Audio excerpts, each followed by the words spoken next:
Back with more Spill the Tea Tuesdays. Today I will be discussing Nocticadia. This is an academia dark romance. I rated it 3.9 stars out of 5. Spice rating, I'd give it about a 1.5 to 2 out of 5.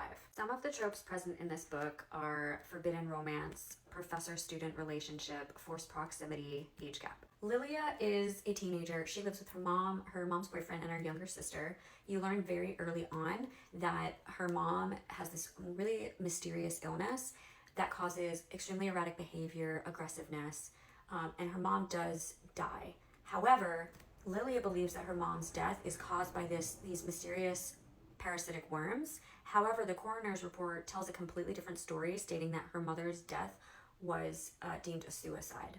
Fast forward 4 years later, Lilia is determined to get out of the town she's living in and find a cure for her mother's mysterious illness. Unexpectedly, she gets an acceptance letter from Dracadia University, where she believes she can learn more about what caused her mother's illness.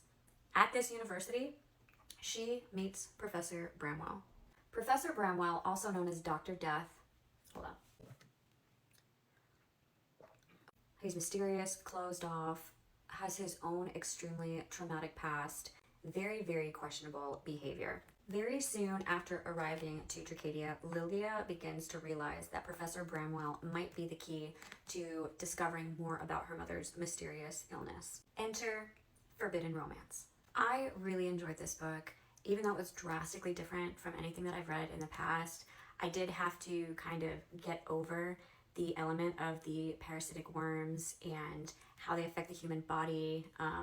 It was a little gory as well. However, I thoroughly enjoyed the overarching story. I was really frustrated by was the ending. I thought initially that I was going to end up rating this higher than I did. I really wanted it to be a 5-star read, but by the last quarter of the book, everything felt so rushed. There was so much being revealed. I just wish that there was more care given to the end of the book. I would have preferred that this was a duology. Would that stop me from recommending it as a really enjoyable read? No. I definitely think it's worth it. It just left me wanting more.